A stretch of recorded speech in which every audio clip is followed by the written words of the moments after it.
जय Hind and hello guys, स्वागत है आपका आपके अपने YouTube चैनल ज्ञानदेह होस्ट में। और इस वीडियो में मैं आपको बताने वाला हूं UP triple SC PET online form 2025 latest update के साथ में कैसे फिल करना है इसके बारे में। यहां पर गाइस आपको पूरी जानकारी बहुत ही अच्छे से दी जाएगी और जो आपके सामने इशू आ रहा है इस फॉर्म को भरने में उन सभी के सोल्यूशन भी आपको दिए जाएंगे। मैं आपको यहाँ पर वो इशू पहले एड्रेस कर देता हूँ और फिर इसी वीडियो के अंदर पहले वो इशू सोल्व करूँगा और उसके बाद में कि आपको रजिस्ट्रेशन से लेकर प्रिंट तक फॉर्म को कैसे भरना है इसके बारे में कंप्लीट जानकारी दी जाएगी। इसलिए आपको वीडियो को जरा भी स्किप नहीं करना है क्योंकि ये बहुत ही महत्वपूर्ण फॉर्म है। अगर आपने यहाँ पर पीईटी 2025 के अंदर कोई भी मिस्टेक कर दी और उसके बाद में अगले 3 साल तक जो भी फॉर्म निकलेंगे जो कि आपको इसी के आधार पर फिल करने हैं और उसमें आपके डिटेल्स मॉडिफाई भी नहीं कर पाएंगे, तो गाइज इसलिए ये जानकारी आपके लिए बहुत ही आवश्यक हो जाती है कि आप बहुत ही सावधानी पूर्वक भरें क्योंकि बाद में आपको कोई एडिट का मौका भी नहीं मिलेगा। अब मैंने ये चीज़ आपको क्लियर कर दी। अब मैं आपको यहाँ पर शुरू से इसके बारे में एक एक करके संपूर्ण इन्फॉर्मेशन देता हूँ। तो उसके पहले आपसे कहूँगा कि अगर आपने अभी तक वीडियो को लाइक शेयर नहीं किया हो तो कर देना और चैनल को सब्सक्राइब करके बेल आइकन ऑन कर लेना। तो सबसे पहले मैं आपको वो इशू एड्रेस करता हूँ जो कि आपके सामने आ रहे हैं। कुछ कैंडिडेट कह रहे हैं कि सर मेरे से फोटो और सिग्नेचर गलत अपलोड हो गया तो अब मैं क्या करूँ। उनको उसका सोल्यूशन इस वीडियो के अंदर दिया जाएगा। वीडियो थोड़ी लॉन्ग हो सकती है इसलिए आपको वीडियो को सब्र करते हुए देखना होगा। फिर बहुत सारे कैंडिडेट ऐसे हैं कि सर हम फॉर्म भर रहे थे और बीच में कोई इशू आ गया और फिर हमारा फॉर्म बीच में ही रह गया। अब हमें ये नहीं पता कि कैसे हम अपने फॉर्म को दोबारा से वहीं से स्टार्ट करके अपने फॉर्म को कंप्लीट करें। इसका सॉल्यूशन इस वीडियो के अंदर दिया जाएगा। फिर बहुत सारे कैंडिडेट के सामने already registered with this registration number एक ऐसी प्रॉब्लम करके आ रही है जहां पर जब वो अपनी इन्फॉर्मेशन डाल करके बढ़ते हैं तो उनके सामने आता है कि इस रजिस्ट्रेशन नंबर के साथ में या फिर जो आपकी पर्सनल डिटेल्स है वो ऑलरेडी एग्जिस्ट है किसी अन्य रजिस्ट्रेशन नंबर से। तो वो आपको कैसे फैच करना है वो आपको बताया जाएगा और फिर उसके आधार पर कैसे फॉर्म को भरना है उसके बारे में आपको जानकारी दी जाएगी। इसके अलावा जो कैंडिडेट यहाँ पर फीस पे कर दी है और उनकी फीस बैंक अकाउंट से कट हो गई है पर वेबसाइट के ऊपर अपडेट नहीं हुई और वो अपने फॉर्म का फाइनल प्रिंट आउट नहीं ले पाए तो वो कैसे लेंगे वो भी इस वीडियो के अंदर आपको अभी बताया जाएगा। तो चीज़ें ये वाली जो मैंने अभी आपको बताई है मैं आपको क्लियर करने वाला हूँ। सबसे पहले यहाँ पर क्लियर करता हूँ कि अगर आपका फॉर्म बीच में रह जाता है और फिर आपको नहीं पता कि कैसे आपको उसको शुरू से शुरू करना है या फिर वहीं से शुरू करना है तो आप कैसे करेंगे। तो इसके लिए गाइज पहले आपको जो लिंक मैंने इस वीडियो के डिस्क्रिप्शन में दिया हमारी वेबसाइट का ये ओपन कर लेना है। ये ओपन करने के बाद में यहाँ पर आपके सामने फॉर्म की इन्फॉर्मेशन आएगी जहाँ पर आपको पता चलेगा कि 10वीं पास कैंडिडेट अप्लाई कर सकते हैं। एज लिमिट 18 से 40 साल के बीच है। जनरल ओबीसी को 185 रुपये फीस पे करनी होगी, SC ST को 95 और दिव्यांग को 25। फॉर्म आप 17 जून 2025 तक भर पाएंगे। सिलेक्शन प्रोसेस की इन्फॉर्मेशन यहाँ पर दी गई है और मैं आपको बता दूँ कि मैंने ये जो इशू आपके सामने आ रहे हैं इनको लेकर के एक और वीडियो बनाई हुई है। आप अगर इस वीडियो को वॉच करना चाहें तो इसमें भी मैंने पूरी जानकारी बहुत ही अच्छे से लाइव प्रोसेस के साथ में दी है। एंड फोटो सिग्नेचर अगर आप मोबाइल से अपलोड करते हैं या फिर कंप्यूटर से तो वो कैसे बनाना है, कितने साइज के अंदर रखना है और क्या फॉर्मेट रखना है इसकी इन्फॉर्मेशन आपको इस वीडियो के अंदर दी है जो कि आप यहां पर देख सकते हैं। तो आप इस वीडियो को भी एक बार चेकआउट कर लीजिएगा। अब आप इंपॉर्टेंट लिंक के सेक्शन से अप्लाई ऑनलाइन लिंक ओपन करेंगे, आपके सामने यूपीएससी की वेबसाइट ये वाली आ जाएगी। आप होम पेज पर आ जाएंगे। अब यहाँ पर आने के बाद में पहले बात करें कि अगर आपका फॉर्म बीच में रह जाता है तो आप यहाँ पर एप्लीकेंट सेगमेंट में रिमेनिंग डिटेल सबमिशन इसके ऊपर क्लिक करेंगे। इसके ऊपर क्लिक करने के बाद में जो आपको रजिस्ट्रेशन नंबर मिला था वो रजिस्ट्रेशन नंबर आप यहाँ पर डालिएगा। फिर जो डेट ऑफ बर्थ आपने फॉर्म के अंदर भरी थी वो डेट ऑफ बर्थ आप यहाँ पर सिलेक्ट कीजिएगा, अपना जेंडर सिलेक्ट कीजिएगा। फिर आपको बताना है कि आप यूपी से है या फिर नहीं, उसका आंसर आपको यस नो में करना है। फिर आप यहाँ पर आपकी कास्ट कैटेगरी सिलेक्ट करेंगे, आपका वेरिफिकेशन कोड डालेंगे और प्रोसीड कर देंगे। जैसे आप प्रोसीड करेंगे तो गाइज आपको आपके फॉर्म के ऊपर ट्रांसफर किया जाएगा जहाँ पर आप फॉर्म भर रहे थे। अगर आपकी फीस अधूरी है तो आपको फीस पे करने के लिए बोला जाएगा। अगर आपकी कोई इन्फॉर्मेशन अधूरी है तो आपको वो इन्फॉर्मेशन पूरी करने के बाद में फीस पेमेंट करने के लिए बोला जाएगा। अब जब आप ये फॉर्म भर रहे हो यानी कि आप बीच में रह गए थे और अभी आप अपने फॉर्म को कंप्लीट कर रहे हो तो आपने देखा कि यार मेरे से कोई गलती हो गई तो अब मैं क्या करूँ। तो आप उस गलती को तब तक नहीं सुधार सकते जब तक आप अपने फॉर्म का पेमेंट नहीं कर देते। तो आपको अपने फॉर्म का पेमेंट कर देना है और पेमेंट करने के बाद आप उसको मॉडिफाई कर सकते हैं। कैसे वो भी आपको बताता हूँ। तो इसके लिए गाइज आपको फिर से होम पेज पर आना है और होम पेज पर आने के बाद में आप यहाँ पर देख सकते हैं इसमें नीचे की तरफ आप स्क्रॉल करेंगे तो आपको देखने को मिलेगा update your transaction ID by double verification mode. ये उनके लिए है जिन्होंने अपनी फीस जमा कर दी और उनकी बैंक अकाउंट से कट हो गई पर वेबसाइट के ऊपर अपडेट नहीं हुई और आ रहा है कि ये फीस अधूरी है, तो आप इसके ऊपर क्लिक करिएगा। अब इसके ऊपर क्लिक करने के बाद आपको आपका रजिस्ट्रेशन नंबर डालना है, जो कि आपको मैसेज के माध्यम से मिल जाता है जैसे आपका रजिस्ट्रेशन का प्रोसेस कंप्लीट होता है। फिर आप यहाँ पर डेट ऑफ बर्थ सेलेक्ट करेंगे, आपका जेंडर सेलेक्ट कर लेंगे और वेरिफिकेशन कोड डाल करके जैसे ही आप प्रोसीड करेंगे तो नीचे की तरफ आपको यहीं पर एक ऑप्शन देखने को मिलेगा कि double click for proceed for payment update. तो आप जैसे उसके ऊपर क्लिक करेंगे, अगर आपकी फीस बैंक अकाउंट से कट हो रखी है और वेबसाइट के ऊपर अपडेट नहीं हुई तो वो आपकी अपडेट हो जाएगी सिंगल क्लिक में। जी हाँ, आपने सही सुना, सिंगल क्लिक में। उसमें आपको कुछ भी करने की आवश्यकता नहीं पड़ेगी। तो ऐसे आपको आपकी फीस अपडेट करा लेनी है। अब उसके बाद अगर आपको फॉर्म के अंदर कोई मॉडिफिकेशन करना है तो आप कैसे करेंगे, उसके लिए भी आपको यहाँ पर ऑप्शन दिए गए मॉडिफाई सबमिटेड एप्लीकेशन, आप इसके ऊपर क्लिक कीजिएगा। फिर से आपको आपका रजिस्ट्रेशन नंबर यहाँ पर डालना है, डेट ऑफ बर्थ आपने जो फॉर्म में भरी थी वो सिलेक्ट कर लेनी है, अपना रजिस्टर्ड नंबर डालना है, वेरिफिकेशन कोड फिल करना है और क्लिक हियर टू प्रोसीड इसके ऊपर क्लिक कर देना है। इसके ऊपर क्लिक करके गाइज आप अपनी सभी इंफॉर्मेशन मॉडिफाई कर पाएंगे, छोड़ करके रजिस्टर्ड नंबर और ईमेल को। अगर आपका कोई एक चीज़ गलत हो गई है जैसे कि रजिस्टर्ड नंबर या ईमेल तो कोई भी इशू नहीं है, क्योंकि आपको जो इन्फॉर्मेशन आगे चल करके सेंड की जाती है वो नंबर और ईमेल दोनों पर की जाती है। अगर दोनों ही गलत कर दिया तो फिर गाइज उसका तो कोई समाधान नहीं है। हाँ, अगर एक गलत हो गए तो कोई चिंता वाली बात नहीं है, क्योंकि एडिट तो आप उसको नहीं कर सकते, पर हाँ एक के एक से आप अपना काम चला सकते हैं। क्योंकि जब आपका एडमिट कार्ड आता है या फिर OTP आता है वो आपके दोनों पर सेंड किए जाते हैं, तो दोनों में से किसी एक का तो एक्सेस आपके पास रहना ही चाहिए। तो जैसे ही आप यहाँ पर क्लिक है टू प्रोसीड पर क्लिक करेंगे, आपके सामने जो फॉर्म मॉडिफिकेशन का इंटरफेस है वो एक्टिव हो जाएगा। आप अपनी सभी इंफॉर्मेशन, चाहे वो आपका फोटो सिग्नेचर हो, चाहे फिर आपकी क्वालिफिकेशन, आपका फादर नेम, मदर नेम, आपका नेम, ये सभी चीज़ें मॉडिफाई कर पाएंगे। ये चीज़ भी आपको क्लियर हो गई। अब इसके बाद में आप यहाँ पर देखेंगे एप्लीकेशन फी डिपोजिशन। अगर फीस पे करते समय कोई एरर आ गया था तो आप यहाँ पर registration number, date of birth, gender, are you domicile of UP से है या फिर नहीं, इसका आंसर करके कास्ट कैटेगरी बता करके वेरिफिकेशन कोड डाल करके जैसे ही प्रोसीड करेंगे तो आपको डायरेक्टली पेमेंट के पेज पर ट्रांसफर किया जाएगा। आप अपनी एप्लीकेशन फीस जमा कर सकते हैं। तो ये चीज़ भी आपको क्लियर हो गई कि फीस कैसे जमा करनी है। और गाइज अगर आपको एक एरर देखने को मिल रहा है कि आपकी डिटेल्स पहले से रजिस्टर्ड है तो आपको इसमें कैसे अप्लाई करना है, क्योंकि आप बोला जाता है कि ये पर्सनल डिटेल आपकी किसी अन्य रजिस्ट्रेशन नंबर के साथ में रजिस्टर्ड है, तो नंबर आपको नहीं पता होगा आप कैसे निकालेंगे।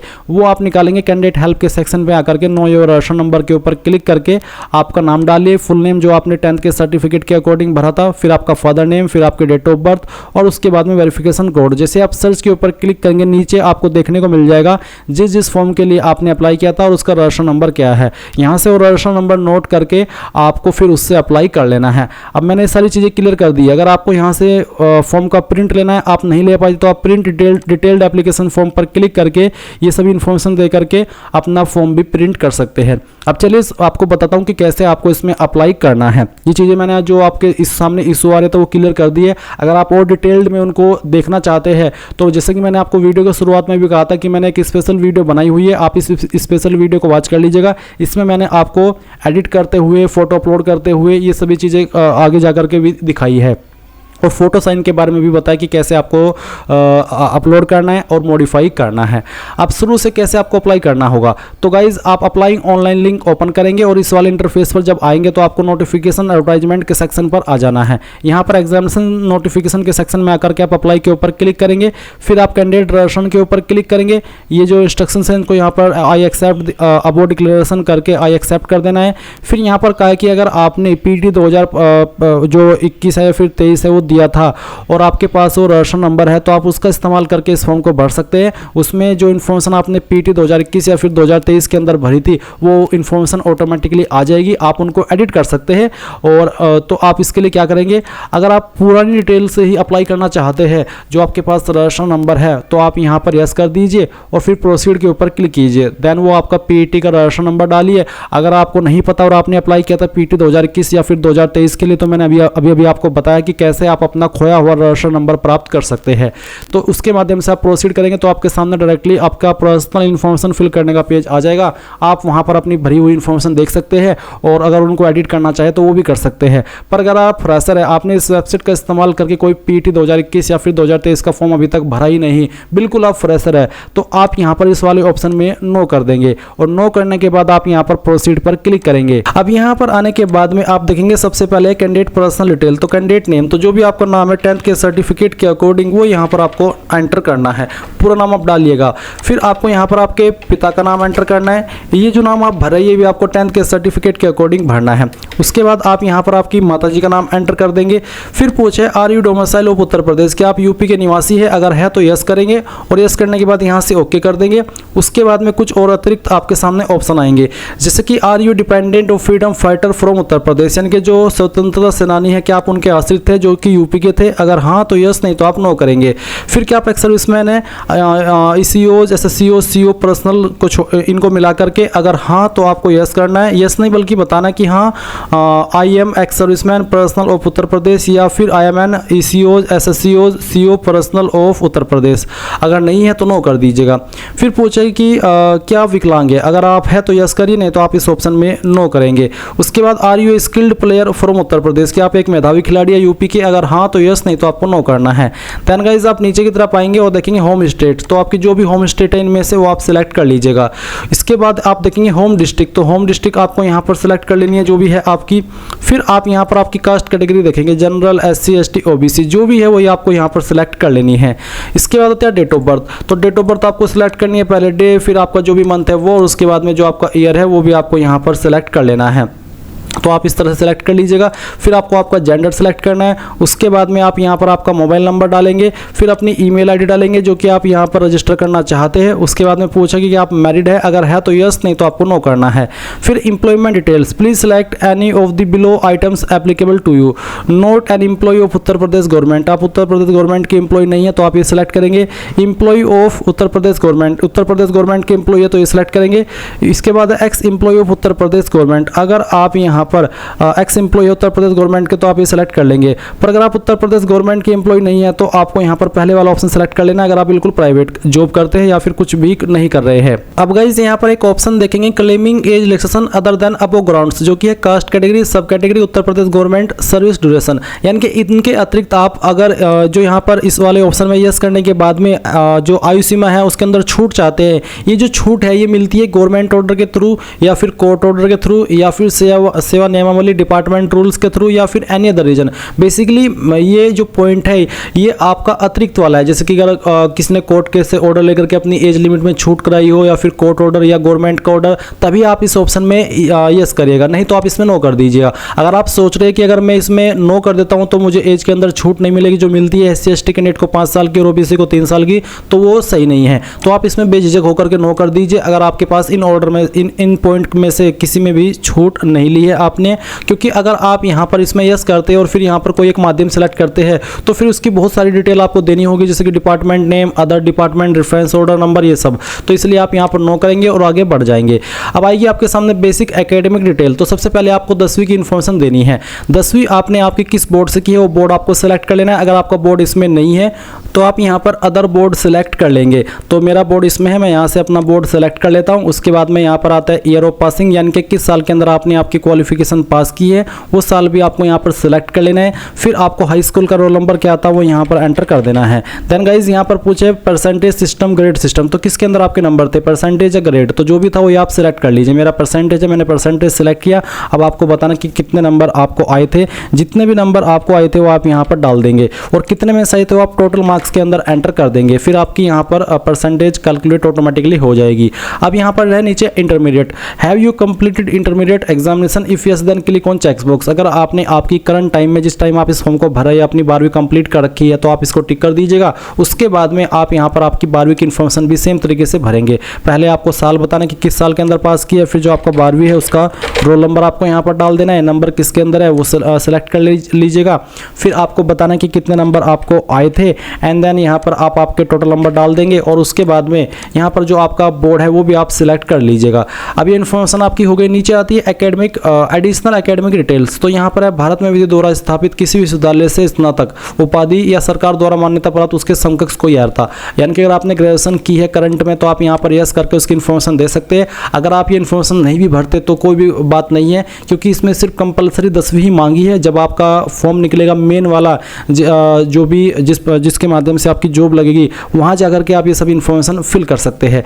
तो अगर आपके पास है और आप अभी भी देना चाहते तो आपकी मर्जी है, आप इस वाले ऑप्शन में यस कर दीजिए कि हाँ मेरे पास ग्रेजुएशन या उसके बराबर की योग्यता है। फिर आप बोर्ड, इंस्टीट्यूट, यूनिवर्सिटी के सेक्शन में बताएगा कि कहाँ से आपने की है, उसका नाम, किस साल के अंदर आपने आपकी ग्रेजुएशन पास की है वो आप बताएंगे। सर्टिफिकेट नंबर या फिर रोल नंबर आप यहाँ पर डाल देंगे फाइनल ईयर का। उसके बाद में कब आपका सर्टिफिकेट इशू हुआ था वो डेट सेलेक्ट कर लेंगे। नंबर आपके किसके अंदर है वो आप यहाँ पर सेलेक्ट कर लेंगे, परसेंटेज या फिर ग्रेड, और फिर उसके नंबर ऑब्टेन्ड मार्क्स और टोटल मार्क्स डाल देंगे। फिर सेकंड ऑप्शन है कि भारत में विद्युत द्वारा स्थापित किसी विश्वविद्यालय से स्नातक कोर्स यानी कि पीजी डिग्री, अगर आपने पीजी डिग्री भी की है तो इसमें आप यस करके उसकी इन्फॉर्मेशन भी सेम तरीके से भर सकते हैं जैसे कि अभी आप यहाँ पर ग्रेजुएशन की इन्फॉर्मेशन भरे हैं। और गाइज अगर आपके पास नहीं है ग्रेजुएशन तो सिंपली आप यहाँ पर इनमें से कोई जानकारी मत भरें और नीचे आप यहाँ पर ये कैप्चा कोड डालें और सबमिट कर दें। अब गाइज आपने जो भी इन्फॉर्मेशन अभी भरी है वो सभी आपके सामने है। आप यहाँ पर सभी जानकारी चेक करते हुए नीचे की तरफ आएंगे और क्लिक है to proceed for photo and signature, इसके ऊपर क्लिक कर देंगे। अब इसके ऊपर क्लिक करने के बाद में यहाँ पर आपको फोटो एंड सिग्नेचर अपलोड करना है। इसमें जो फोटो का डायमेंशन है वो देख लीजिए, उसकी विड्थ आपकी 3.5 सेंटीमीटर और हाइट 4.5 सेंटीमीटर होनी चाहिए। सिग्नेचर की भी आप देख सकते हैं 1.5 सेंटीमीटर उसकी चौड़ाई और जो उसकी लंबाई है वो 1.5 सेंटीमीटर, नहीं इसकी चौड़ाई आपकी 3.5 सेंटीमीटर और उसकी जो लंबाई है 1.5 सेंटीमीटर होनी चाहिए। तो ये चीज़ आपको ध्यान में रखनी है। और सिग्नेचर आपका कैसा हो आप देख लीजिए। सिग्नेचर आपको इंग्लिश और हिंदी दोनों के अंदर करना है। ऊपर आपको इंग्लिश वाला सिग्नेचर कर देना है और नीचे आपका जो हिंदी नाम है वो यहाँ पर लिख देना है। साइज़ आपका जो रहना चाहिए वो 30 से 50 KB के बीच में होना चाहिए। फोटो का साइज़ तो 50 से 100 KB और सिग्नेचर का साइज़ आपका 30 से 50 KB। ये चीज़ें आपको यहाँ पर मेंशन की गई, इसी के अंडर रह करके आपको ये चीज़ अपलोड करनी है। अब आप सिलेक्ट फोटो के ऊपर क्लिक करेंगे, फिर यहाँ पर ब्राउज के ऊपर क्लिक करेंगे और जहाँ पर भी आपकी फोटो फाइल है वो आपको सेलेक्ट करनी है। जैसे कि मैंने कहा कि मैं फॉर्म डेमो के लिए भरा हूँ तो ये फाइल सेलेक्ट करता हूँ, यहाँ से ओपन कर लेता हूँ। इस तरह से आपका फोटो आएगा। आप इसको क्रॉप करना चाहे तो कर सकते हैं। फिर आप यहाँ पर सेव फोटो डाटा, इसके ऊपर क्लिक करेंगे, आपका फोटो सेव हो जाएगा अगर उसका साइज 50 से 100 KB के बीच में रहेगा। तो मैंने यहाँ पर एक दोबारा से फोटो को सिलेक्ट किया जिसका साइज 50 KB से प्लस था, तो यहाँ पर वो फोटो इस तरह से आ चुका है। अब आप सिलेक्ट सिग्नेचर के ऊपर क्लिक करेंगे, ब्राउज के ऊपर क्लिक करेंगे और जहां पर आपका सिग्नेचर है हिंदी और इंग्लिश दोनों के अंदर, तो मैं डेमो के लिए साइन सेलेक्ट करता हूं, यहां से ओपन करता हूं। इसका साइज आपको बोला है कि your browse file size 115 KB, जो कि आपको बोला है कि 100 KB से कम ही रहना चाहिए। तो आपको दिए गए इंस्ट्रक्शंस के अकॉर्डिंग आपका साइन का फाइल यहां पर सेलेक्ट करना है। तो गाइज आप यहां पर साइन की फाइल सेलेक्ट करेंगे और फिर आपको सेव साइन डाटा इसके ऊपर क्लिक करना है एंड देन आपका सिग्नेचर यहां पर इस तरह से आ जाएगा। फिर आप यहां पर कंटिन्यू के ऊपर क्लिक कर देंगे। इसके बाद में यहां पर आपको टिक करना है इसके ऊपर और फिर आप यहाँ पर अपनी इन्फॉर्मेशन देखेंगे और ये सभी इन्फॉर्मेशन चेक करने के बाद नीचे की तरफ आएंगे और यहाँ पर प्रेफरेंशियल क्वालिफिकेशन के अंदर 2 सवाल है कि क्या आपने 2 साल तक टेरिटोरियल आर्मी के अंदर सेवा की है, कम से कम 2 साल तक, अगर हाँ तो यस, नहीं तो आपको नो करना है। फिर क्या आपके पास नेशनल कैडेट कॉर्प्स यानी कि NCB सर्टिफिकेट है, अगर है तो यस, नहीं तो आप नो कर देंगे। अब आपको यहाँ पर एड्रेस की इन्फॉर्मेशन भरनी है। तो जो आपका परमानेंट एड्रेस है पहले आप वो भरेंगे। नेम CO के अंदर आप आपके फादर का नेम दे सकते हैं और उसके बाद में जो यहाँ पर आपका हाउस नंबर, विलेज है वो भरेंगे, स्ट्रीट नंबर, पोस्ट ऑफिस क्या है, लोकेलिटी, कस्बा, सिटी कौन सी है वो आप भर देंगे। बेसिकली आप यहाँ पर इन 3 लाइन के अंदर अपना पूरा एड्रेस एडजस्ट कर दीजिएगा। CO के अंदर आप आपके फादर का नेम एंटर कर सकते हैं। उसके बाद आप डिस्ट्रिक्ट नेम यानी कि कौन सी डिस्ट्रिक्ट से है वो डिस्ट्रिक्ट सेलेक्ट कर लेंगे। फिर आपका जो पिन कोड है वो भी आपको यहाँ पर डाल देना है। अब अगर आपका परमानेंट एड्रेस और कोरस्पोंडेंस मेलिंग एड्रेस यानी कि प्रेजेंट एड्रेस सेम है तो आप इस बॉक्स को टिक कर दीजिएगा और अगर अलग है आपका परमानेंट एड्रेस और प्रेजेंट एड्रेस तो आप इसको अनटिक करके अलग से यहाँ पर अपना प्रेजेंट एड्रेस भर सकते हैं। फिर है आई एक्सेप्ट अबोव डिक्लेरेशन, तो आप इसको यस कर दीजिएगा और फिर उसके बाद में आप यहाँ पर नीचे प्रीव्यू के ऊपर क्लिक करेंगे। अब आपने जो भी जानकारी शुरू से लेकर अभी तक भरी है वो आपके सामने है और आपको यहाँ पर एक अतिरिक्त मौका दिया जा रहा है इन जानकारी को एडिट करने का, क्योंकि गाइस बाद में आप इनको एडिट नहीं कर पाएंगे। इसलिए अच्छे से श्योर होकर के जब आपको लगे कि हाँ एक एक स्पेलिंग बिल्कुल सही है, क्योंकि गाइस जब आप आगे इन फ्यूचर जो भी फॉर्म भरेंगे तो उसमें जब आप ये रजिस्ट्रेशन नंबर डालेंगे इसमें जो आपने इन्फॉर्मेशन भर दी यही सब वहाँ पर फैच कर ली जाएगी और आप इसमें कोई भी मॉडिफिकेशन नहीं कर पाएंगे, ना तो आपके नाम में, ना ही आपके क्वालिफिकेशन में, ना ही आपके एड्रेस में। इसलिए बहुत ही अच्छे से इस जानकारी को यहाँ पर चेक करके आपको सबमिट के ऊपर क्लिक करना है और यहाँ से ओके कर देना है। अब इसके बाद आपके सामने आपकी फीस का अमाउंट आएगा। आप क्लिक है टू पे द रिक्वायर्ड फीस के ऊपर क्लिक कर दीजिएगा एंड देन इस तरह का इंटरफेस आएगा। अब आपको यहाँ पर स्टेट बैंक ऑफ इंडिया ये सिलेक्ट करना है, यहाँ पर टिक करना है और उसके बाद प्रोसीड फॉर फ्री डिपोजिशन के ऊपर क्लिक करके यहाँ से प्रोसीड कर देना है। अब आपको पेमेंट के पेज पर ट्रांसफर कर दिया है। आप आपकी एप्लीकेशन फीस यहाँ पर इनमें से किसी भी माध्यम का इस्तेमाल करके जमा कर पाएंगे। जो भी आप यहाँ पर माध्यम सेलेक्ट कर लेते हैं फिर आप यहाँ पर पे नाउ के ऊपर क्लिक कीजिएगा। कीजिएगा। पे नाउ के ऊपर क्लिक करने के बाद आपके सामने इस तरह से QR कोड आ जाएगा। आप इसको स्कैन करके अपनी फीस जमा कर दीजिएगा। जैसे ही आपकी फीस जमा हो जाएगी तो आप अपने फॉर्म का फाइनल प्रिंट आउट ले पाएंगे। बाय चांस गाइज अगर आपकी फीस बीच में ही अटक जाती है, अपडेट नहीं होती, ना ये बैंक से कटती है पर वेबसाइट के ऊपर अपडेट नहीं होती, या फिर बीच में आपको कुछ एरर आ जाता है और आप आगे नहीं बढ़ सकते, तो आप क्या करेंगे? ऐसे सिचुएशन में जो लिंक मैंने आपको इस वीडियो के डिस्क्रिप्शन में दिया हुआ है आप ओपन करेंगे, इसको अप्लाई ऑनलाइन को फिर से ओपन कर लेंगे एंड देन यहाँ पर आएंगे तो आप देखेंगे इसमें कई सारे ऑप्शन है, जैसे कैंडिडेट हेल्प का, तो यहाँ पर know your registration number, know your roll number, इसके ऑप्शन है। फिर आप यहाँ पर ऑनलाइन फॉर्म सबमिशन में देख सकते हैं एप्लीकेशन फी डिपोजिशन, यानी कि अगर फीस नहीं पे हो पाती तो आप एप्लीकेशन फी डिपोजिशन इसके ऊपर क्लिक करके यहाँ पर आपका रजिस्ट्रेशन नंबर देंगे जो आपको मैसेज के माध्यम से ऑलरेडी मिल चुका है। फिर डेट ऑफ बर्थ सिलेक्ट कर लेंगे जो फॉर्म में भरी है, फिर अपना जेंडर, उसके बाद में are you domicile of UP में बताएंगे कि आप यूपी से है या फिर नहीं, अगर है तो आपकी कैटेगरी, और फिर वेरिफिकेशन कोड डाल करके जैसे ही प्रोसीड करेंगे तो आप यहाँ पर डायरेक्टली अपनी फीस पे कर सकते हैं। और गाइज अगर आपका फॉर्म बीच में रह गया, फीस तक भी आप नहीं पहुंचे, तो आप रिमेनिंग डिटेल सबमिशन के ऊपर क्लिक करेंगे और यहाँ पर रजिस्ट्रेशन नंबर डालेंगे, डेट ऑफ बर्थ सिलेक्ट करेंगे, सेम इन्फॉर्मेशन डालने के बाद प्रोसीड करेंगे तो जो आपका फॉर्म अधूरा है वो आप यहाँ पर अपनी इन्फॉर्मेशन दे करके कंप्लीट कर सकते हैं। और अगर आप यहाँ पर इसमें अपना जो फोटो साइन है वो अपलोड नहीं कर पाए थे, उसमें कोई एरर आ गया था, तो आप फोटो विद सिग्नेचर अपलोडिंग इसके ऊपर क्लिक करके आपका जो फोटो सिग्नेचर है वो भी अपलोड कर सकते हैं। Print detailed application form, print नहीं ले पाए थे अपने फॉर्म का, तो प्रिंट डिटेल्ड एप्लीकेशन फॉर्म के ऊपर क्लिक करके इन्फॉर्मेशन दे करके आप अपने फॉर्म का प्रिंट ले सकते हैं। तो बेसिकली सब चीज़ें यहाँ से आप हैंडल कर सकते हैं अगर कोई भी एरर आ जाता है। एंड ये थी आपकी UPSSC PET ऑनलाइन फॉर्म 2025 के बारे में पूरी जानकारी। आई होप ये प्रोसेस आपको पसंद आया होगा एंड अगर आपका कोई सवाल डाउट रह गया हो तो आप कमेंट के माध्यम से पूछ लीजिएगा। Thanks for watching. जय हिंद।